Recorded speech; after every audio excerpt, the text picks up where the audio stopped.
예수님은 나의 왕, 나의 주인, 나의 생명이십니다. 하나님 아버지, 예수님이 12 제자에게 귀신을 제어하고 병 고치는 권세를 주셨음을 봅니다. 70명을 따로 세우시고 각 지역으로 둘씩 보내셔서 사역하게 하시니 예수님의 이름이면 귀신들이 항복했습니다. 우리도 믿음 생활할 때 예수님의 이름으로 선포하여 귀신을 물리치고 우리의 이름이 하늘에 기록된 것을 기뻐할 수 있도록 인도해 주옵소서. 예수님의 이름으로 기도합니다. 아멘. 오늘 읽을 말씀은 누가복음 9장과 10장입니다. 이 말씀의 핵심은 첫째, 예수님은 12 제자를 하나님 나라를 전파할 수 있도록 보내셨습니다. 둘째, 예수님은 70인을 세워 둘씩 짝을 지어 각 지역으로 보내셨습니다. 셋째, 예수님은 이웃이 누구인가에 대한 율법 교사의 질문에 대해 선한 사마리아 사람의 비유를 통해 설명해 주셨습니다. 9장, 예수님의 12 제자들이 주님께 능력을 받아 여러 마을에 두루 다니며 복음을 전하며 병을 고쳤습니다. 분봉왕 헤롯이 이 모든 일을 듣고 심히 당황했는데 그 이유는 어떤 사람은 요한이 죽은 자 가운데서 살아났다고도 하며 어떤 사람은 엘리야가 나타나겠다고도 하며 어떤 사람은 옛 선지자 한 사람이 다시 살아났다고도 했기 때문입니다. 헤롯이 이르되 요한은 자기가 죽였는데 그가 누군가 하며 예수님을 보고 싶어 했습니다. 사도들이 돌아와 자기들이 행한 모든 것을 예수님에게 말씀드렸습니다. 날이 저물어 갈 때 먹을 것을 걱정하는 제자들에게 오병이어의 기적을 베푸셨습니다. 예수님은 제자들에게 다른 사람이 자기를 누구라고 하는지 물으셨습니다. 예수님은 제자들이 그 문제에 대해 스스로 생각하기를 원했을 것입니다. 예수님은 제자들에게 너희는 나를 누구라 하느냐라고 직접 질문하심으로써 제자들로 하여금 자신에 대한 신앙을 고백할 수 있는 기회를 제공했습니다. 그리스도인이 되기 위한 전제 조건이 자기 부인입니다. 천국은 심령이 가난한 자, 즉 자신의 약함을 겸손하게 인정하고 하나님의 도움을 구하는 자들에게 속한 곳입니다. 따라서 천국에 합당한 가난하고 겸손한 심령의 소유자가 되기 위해서는 자기 교만과 이기심을 극복하는 자기 부인이 필수적으로 요구됩니다. 제 십자가를 진다는 것은 무엇을 의미할까요? 그 당시 십자가를 진다는 것은 끔찍한 고통과 치욕이 따르는 로마의 십자가형을 가리킵니다. 당시 사형을 언도받은 죄수는 형장까지 자신이 매달릴 십자가를 억지로 지고 가야 했습니다. 하지만 예수님은 인류 구원을 위해 스스로 십자가를 지셨습니다. 예수님은 자신을 따르는 자들도 어떠한 고난도 기꺼이 받아들이면서 자신을 전적으로 하나님께 의탁하는 삶을 살아가기를 원하셨습니다. 예수님은 제자들이 죽기 전에 하나님 나라를 볼 수 있을 것이라 합니다. 이 말은 예수님의 죽음과 부활 이후 오순절에 성령이 강림하시고 이어 제자들이 도처에 그리스도의 복음을 전파하여 온 땅에 교회가 세워짐으로써 영적인 차원에서 하나님 나라가 건설되고 확장되는 현상을 가리키는 것으로 보입니다. 그런 과정에서 예수님의 제자들은 정말로 하나님의 나라가 임하였다는 사실을 생생하게 체험했을 것입니다. 어떻게 예수님이 변화산에서 모세와 엘리야를 만나 함께 이야기하는 게 가능했을까요? 하나님은 그들을 영적 세계로부터 잠시 데려오셔서 예수님과 함께 특별한 때에 나타날 수 있게 하셨던 것으로 봅니다. 우리는 이 장면을 영제자들의 악한 행위와 혼동해서는 안 됩니다. 이것은 강신 집회도 아니고 환생도 아닙니다. 이 사건은 예수님을 유대의 종교적 유산과 연계시켰습니다.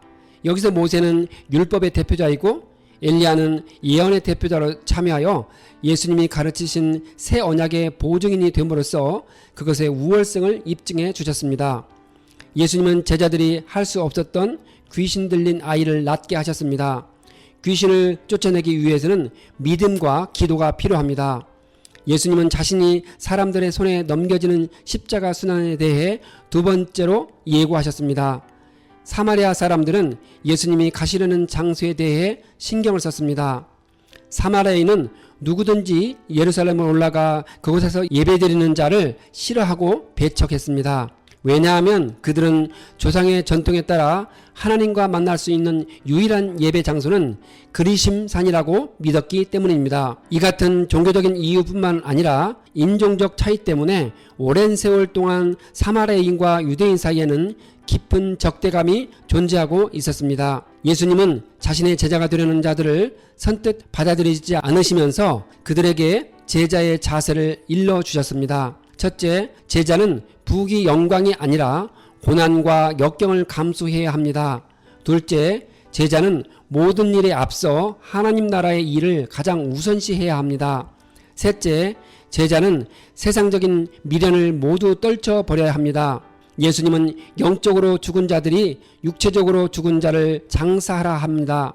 따라서 이 말은 예수님의 제자가 되려는 자들은 세상의 일은 세상의 사람들에게 맡기고 자신은 하나님의 일에 최우선적으로 전념해야 한다는 것을 교훈한 말씀입니다. 예수님의 이 말씀은 영적인 것에 최우선으로 집중하면서 살라는 것이지 평범한 일상의 삶에 무책임하게 살라는 말이 아닙니다. 10장 예수님은 70명의 제자를 둘씩 나누어 보내시며 추수할 것은 많으나 일꾼이 적다고 하십니다. 예수님의 제자가 12사도 이외에 70명이 있다는 기록은 누가복음에만 있습니다. 예수님은 70명의 제자들에게 천국 복음을 전할 때 배척당할 수도 있고 심지어 목숨까지도 잃을 수 있다는 사실을 각오하라고 하셨습니다.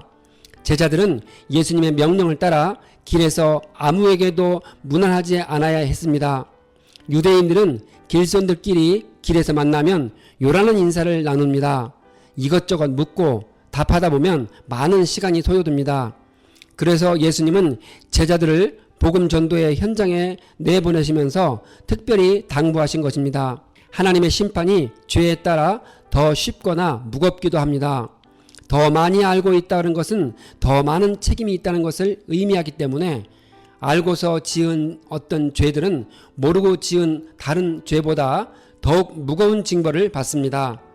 하나님의 심판은 완전히 공정합니다. 하나님은 모르고 행하는 자에게 적절한 자비를 베푸십니다. 그렇지만 하나님은 모든 자들이 회개하고 순종함으로써 징벌받지 않기를 원하십니다.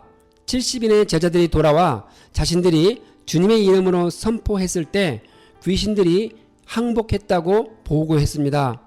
예수님은 사탄이 하늘로부터 번개같이 떨어지는 것을 보셨다고 합니다. 이는 사탄이 예수님의 능력에 큰 타격을 받고 패배했다는 의미입니다. 제자들은 예수님의 능력을 힘입어 천국 복음을 전파했고 병든 자들을 고쳤으며 죽은 자를 살리고 나병 환자를 깨끗하게 했으며 귀신을 쫓아냈습니다. 예수님의 제자들이 뱀과 전갈을 밟을 것이라 합니다. 여기서 뱀과 전갈은 사탄의 악한 세력을 상징하는 말입니다. 따라서 예수님의 제자들이 복음 전파를 통해 사탄의 세력을 깨뜨릴 것이라는 뜻입니다. 창세기 3장에서 하나님이 예언하신 것처럼 여자의 후손이신 메시아 예수님과 그의 제자들이 뱀, 즉 사탄의 머리를 짓밟게 될 것입니다. 어떤 율법교사가 예수님을 시험하려는 의도로 자기가 무엇을 해야 영생을 얻게 되느냐고 물었습니다. 예수님이 율법에 무엇이라 쓰였는지 물었습니다. 그는 마음을 다하며 목숨을 다하며 힘을 다하여 하나님을 사랑하고 이웃을 자기 자신과 같이 사랑하라는 것이라 했습니다. 예수님은 그렇게 살라고 했습니다. 그런데 율법교사가 자기를 옳게 보이려고 이웃이 누구인지 물었습니다. 예수님은 이웃에 관한 이야기 속에 제사장과 레위인과 사마리아인을 포함시켰습니다. 예수님은 세 종류의 사람을 등장시킴으로써 그 이야기를 듣는 청중들에게 세 종류의 기대를 불러일으켰습니다. 제사장은 하나님과 백성 사이의 중재자였고 레위인은 그런 제사장을 돕는 구별된 지파의 사람들이었습니다. 이들은 소위 경건하고 의로운 자들이었습니다. 청중들은 그들이 강도 만난 자에게 도움을 베풀 것이라 기대했습니다. 반면에 인종적으로 종교적으로 불순한 자들로 천대받았던 사마리아 사람은 그냥 지나칠 것이라 생각했습니다. 그러나 결과는 청중들의 기대와는 달랐습니다. 이 같은 극적인 반전을 통해 예수님은 누가 진정 강도 만난 사람의 이웃인지를 생생하게 일깨워 주었습니다. 율법 교사는 사마리아 사람이라고 대답하는 대신에 도움을 준 자라고 대답했습니다. 성경은 율법 교사가 예수님을 시험하고 자기를 옳게 보이려고 질문했다는 점을 언급하고 있습니다. 예수님은 옳게 보이려고 질문하는 율법 교사의 내면의 의도를 파악하시고 이웃은 도움을 받은 자의 입장에서 결정되는 것임을 알려주셨습니다. 마르다와 마리아의 이야기에서 우리가 마리아처럼 예수님을 따른다면 이 일은 누가 할 것인가의 문제가 제기됩니다. 마리아는 자신의 차례에 자기의 일을 했습니다. 문제가 생긴 것은 마리아가 전혀 자신의 일을 하지 않았다는 데에 있는 것이 아니고 마르다가 지나치게 많이 준비하는 데 있었습니다. 그래서 예수님은 마르다의 그러한 지나친 노력은 불필요하다고 훈계하신 것입니다. 예수님은 마르다가 너무 많은 일을 하면서 동생이 도와주지 않는다고 불평을 하지 말고 이 일을 많이 하는 것보다 마음의 평안을 찾으라는 권면을 하고 계시는 것입니다.